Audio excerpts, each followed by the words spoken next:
इस देश में दूसरी बार विभाजन की नौबत आई है, और वो भी वैचारिक विभाजन की। एक बार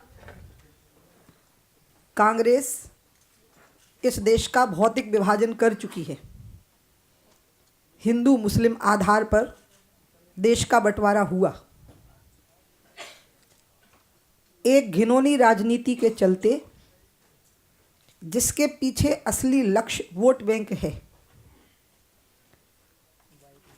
ओबीसी आरक्षण कभी 4.5% की बात तो कभी 9% की बात,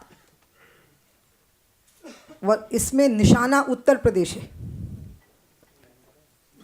वोट बैंक की राजनीति है, निशाना उत्तर प्रदेश है,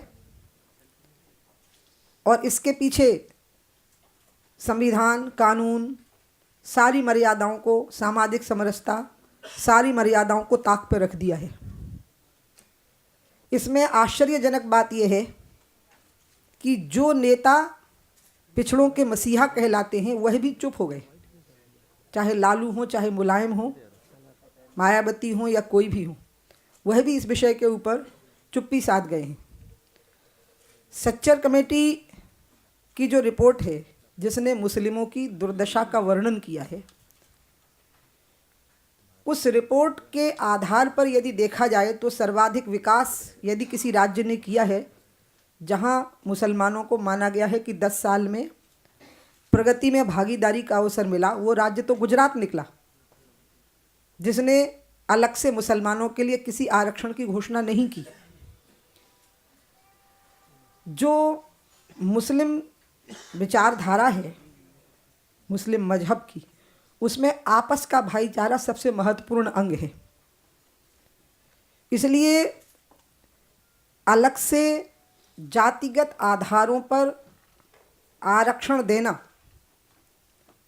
इसमें मुस्लिम समाज की जो मूल तत्व है, उस संप्रदाय का जो मूल तत्व है, यह उसके भी विरुद्ध है। इसलिए मुस्लिम तबके के जो नेता हैं उनको इसमें आगे आना चाहिए, क्योंकि ये इस्लाम के मूल तत्व के विरुद्ध है। यानी जिन पर यदि मुस्लिम समाज आरक्षण को स्वीकार करता है तो इसका अर्थ है कि उन्होंने आपसी भेदभाव को अपने समाज में स्वीकार कर लिया, तो फिर उनको इस्लामिक दायरे से बाहर आना होगा। क्योंकि जातिगत आधारों पर भेदभाव हिंदू समाज में रहा है, और यही आधार बना था आरक्षण का, कि सहस्राब्दियों से हिंदू समाज में जातिगत व्यवस्था रही, और उसमें वर्ण व्यवस्था और जाति व्यवस्था के कारण कुछ समाज पीछे छूट गए। कुछ अव्यवस्थाओं के कारण उनको समानता के स्तर पर लाने के लिए आरक्षण की बात बाबा साहब अम्बेडकर ने कही, और समग्रता के साथ इसके बारे में सोचा। लेकिन उस समय पर भी जब मुस्लिम समाज को धर्म के आधार पर आरक्षण देने की बात आई, तो जो नेहरू जी ने कहा, वो मैं यहाँ कोट कर रही हूँ। नेहरू जी ने कहा था कि, और ये बात कही थी उन्होंने 26 मई 1949 को, if you seek to give safeguards to a minority you isolate it, may be you protect it to a slight extent, but at what cost? At the cost of isolating and keeping it away from the main current. ये बात नेहरू जी ने कही थी। और जैसा उन्होंने कहा था कि may be you protect to a slight extent, उस पर मैं कह सकती हूँ कि उससे ज़्यादा प्रोटेक्शन तो गुजरात में मिल गया उनको आर्थिक आधारों पर।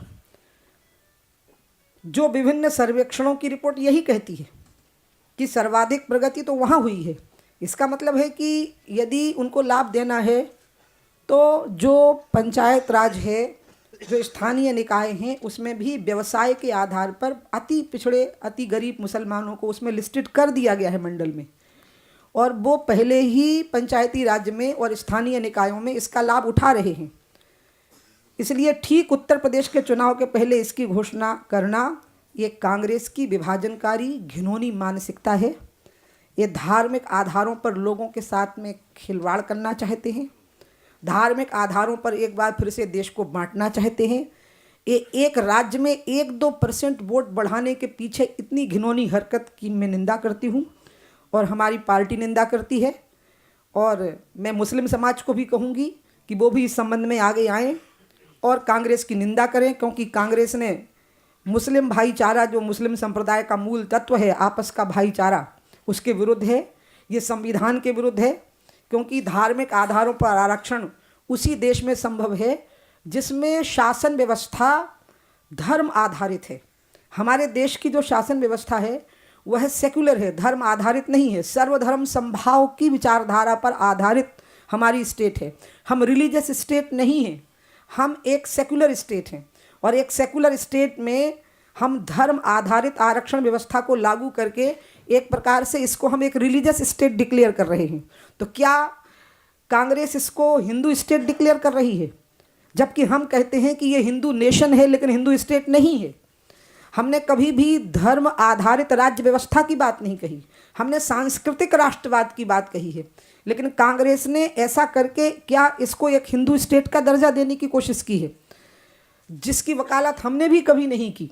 और इसलिए इस मामले में मैं चाहूँगी कि पिछड़े वर्गों के नेता, चाहे वो किसी भी दल के हों, वो अपने मत को स्पष्ट करें और कांग्रेस अपने मत को स्पष्ट करे। जो मुस्लिम तबके के नेता हैं वो अपने मत को स्पष्ट करें कि क्या इस्लाम में भी जातिगत आधारों पर शोषण हुए हैं, तो फिर भाईचारे की बात इसके बिल्कुल विरुद्ध जाती है। और यदि ऐसा नहीं है तो इसका लाभ पाने वाले लोगों को मुसलमान समाज के दायरे से बाहर करना होगा और उनकी घर वापसी करवानी होगी जिस हिंदू समाज से उनका कन्वर्सन हुआ था। और चुनाव के ठीक पहले इस घिनौनी मानसिकता को पैदा करना और पिछड़े वर्गों का हक मारना। आज 4.5% की बात कर रहे हैं, फिर 9% की बात कर रहे हैं, फिर 15% की बात कर रहे हैं। भारतीय जनता पार्टी इसको बर्दाश्त नहीं करेगी और हम एक बहुत बड़ा व्यापक जन आंदोलन देश में खड़ा करेंगे। भारतीय जनता पार्टी सड़क पर भी लड़ेगी, संसद में भी लड़ेगी। कांग्रेस के घिनौने चेहरे को हम सामने लाएंगे और हम एक बार और धर्म के आधार पर देश का बंटवारा किसी भी कीमत पर हम होने नहीं देंगे। हम मुसलमानों के प्रति सहानुभूति रखते हैं और हमारे शासित जितने भी राज्य में, वहाँ पर कहीं भी ऐसी स्थितियाँ नहीं आई हैं जब मुसलमानों को राज्य छोड़ करके भागना पड़ा हो। हाँ, जम्मू कश्मीर में ऐसी स्थिति आई जहाँ हिंदू पंडितों को एक स्टेट को छोड़ करके भागना पड़ा। भारतीय जनता पार्टी ने पूरी तरह से सर्वधर्म समभाव को माना है और ये आरक्षण की चर्चा ही सर्वधर्म समभाव के, इस्लामिक भाव के और राष्ट्र की अखंडता और एकता के विरुद्ध है। हम सड़कों पर संघर्ष करेंगे और मैं स्वयं भी इस आंदोलन में मुख्यतः भागीदारी करूंगी।